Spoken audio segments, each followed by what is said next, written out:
A disputa nas capitais brasileiras. Começa agora JBR News. Olá, Rodolfo. Olá, Alexandre, amigas, amigos. Vamos falar um pouquinho hoje de eleição, Rodolfo Lago? Vamos lá, né? Dar um quadro, um panorama geral aí pra turma. Eu acho bom, porque vocês que estão aí do outro lado têm que entender que o Brasil é um país muito grande. E esse país enorme que nós vivemos, ele tem uma característica para o mundo político que é muito clara. É como os municípios falam, ou pelo menos como eles se manifestam. Porque, na verdade, o país nada mais é do que um conjunto de cidades. E, claro, a eleição municipal vai demonstrar como o eleitor de cada cidade brasileira está pensando. E, provavelmente, isso já dá uma projeção do que acontecerá na eleição presidencial. Portanto, é tão importante a eleição municipal, em especial nas capitais brasileiras. E a gente tem um quadro. E o quadro atual, claro que é longe ainda do momento, mas já projeta resultados que podem se assemelhar ao que vai acontecer pelo menos no segundo turno. Você nunca vai ter condições de, com tanto tempo, prever quem vai ganhar uma eleição. Agora, saber quem já vai para o segundo turno, ou no mínimo os partidos que lideram essa guerra, né, Rodolfo Lago? A gente já consegue, não é isso? É isso, né? O que a gente verifica que tem acontecido quase sempre no Brasil? A eleição municipal, ela acaba sendo uma prévia da eleição nacional seguinte, quer dizer, os humores ali que vão se construindo em cada cidade, em cada lugar onde a gente mora, eles vão projetando o que vai acontecer 2 anos depois na eleição nacional. E também porque, é claro, aqueles prefeitos, aqueles vereadores que são eleitos em cada cidade são os principais cabos eleitorais de quem vai disputar depois a eleição nacional. Então as eleições municipais têm essa característica. Existem várias questões locais que entram em jogo também, mas o que se fala, Alexandre, é que nessa eleição esse quadro de polarização política brasileira ainda vai se verificar, ou seja, é uma eleição que tende em muitos lugares a se nacionalizar por conta dessa polarização. Então, por isso, o quadro é importante. E o que ele mostra hoje em dia? Uma certa recuperação dos partidos de esquerda, do PT e dos aliados na disputa, mas eles ainda perdendo na maioria das capitais para os partidos de centro-direita. Então é esse mais ou menos o quadro geral.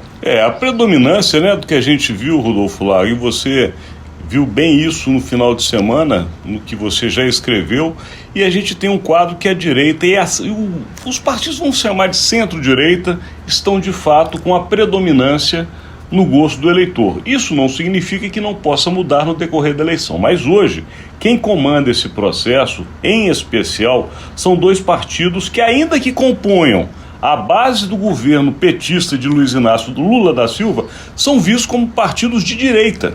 E nas capitais estão liderando com seus candidatos próprios. Por exemplo, União Brasil lá lidera em Salvador, na Bahia, Fortaleza, Teresina, Porto Velho, Cuiabá e Campo Grande. O interessante, Salvador, Fortaleza, Teresina são estados do Nordeste, aonde o PT normalmente tem mais votos.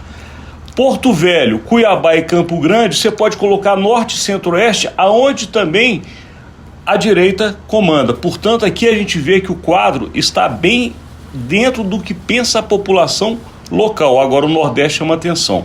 Quando vai para o PSD, que tem o famoso Gilberto Kassab como comandante da legenda, o sabido Kassab, ele comanda em Florianópolis, em Curitiba, no Rio de Janeiro, em Natal e também em São Luís. Também essas características.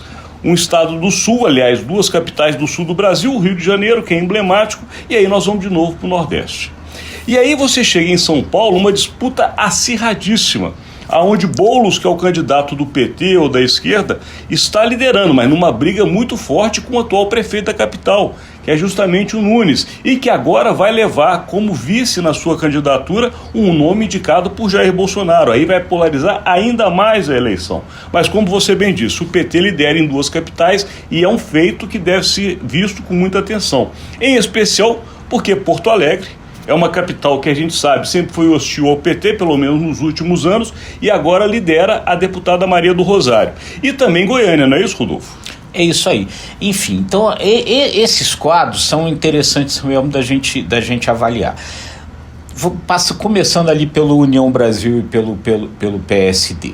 Partidos aí do campo mais conservador, mas que estão na base do governo. O que torna a situação bastante curiosa e a gente não sabe como é que ela se reflete. Tanto União Brasil quanto o PSD tem 3 ministros no governo Lula.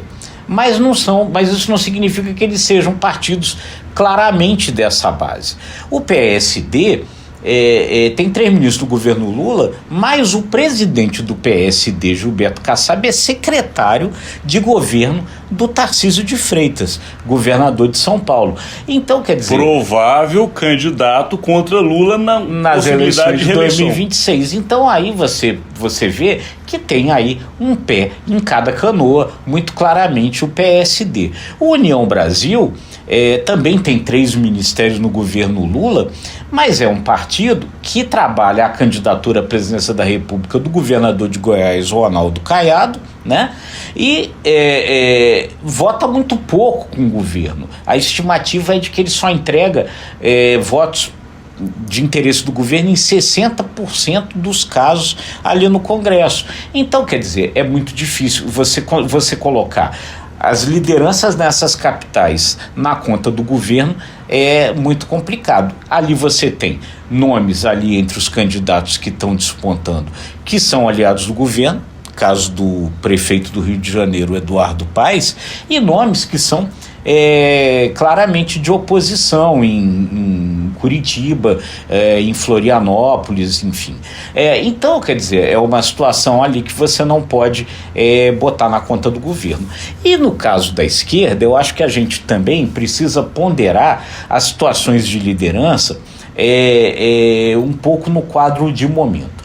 A principal liderança da esquerda, quer dizer, o principal lugar onde a esquerda lidera, e se ganhar vai ser muito importante, é São Paulo. Principal capital do país, a maior cidade do país. Guilherme Boulos, do PSOL, está liderando ali. Mas, essa semana, houve um movimento ali que talvez mude as coisas lá para frente. Entrou como vice do prefeito Ricardo Nunes o coronel, como é o nome dele? Melo Amaral, né? Que é um cara do PL. Houve muita discussão ali com relação a esse nome, muita gente não queria que entrasse, porque é muito claramente um cara de direita. Ricardo Nunes queria ficar fazendo um jogo ali meio barro, meio tijolo, mas aceitou o coronel.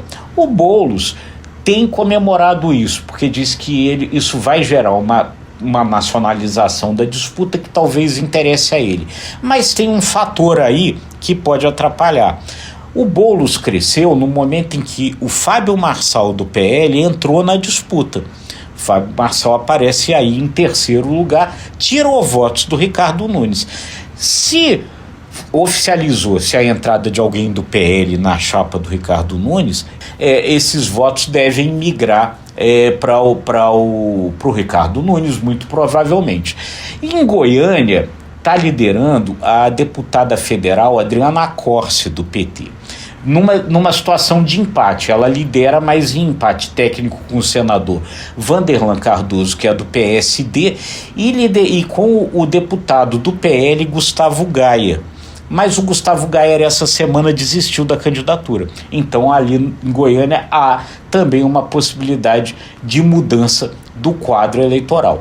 Agora, onde parece que começa a se consolidar uma liderança do PT é em Porto Alegre, com a deputada Maria do Rosário, que começou a se descolar ali do prefeito Sebastião Melo, e o que se avalia é que é muito em função das ações que o governo do PT está fazendo lá no Rio Grande do Sul para combater os efeitos, a tragédia das enchentes. Portanto, este é o cenário atual, de momento, do quadro de disputa eleitoral no Brasil. Mas daqui para frente a gente vai falar muito desse assunto, exatamente por tudo que falamos no início.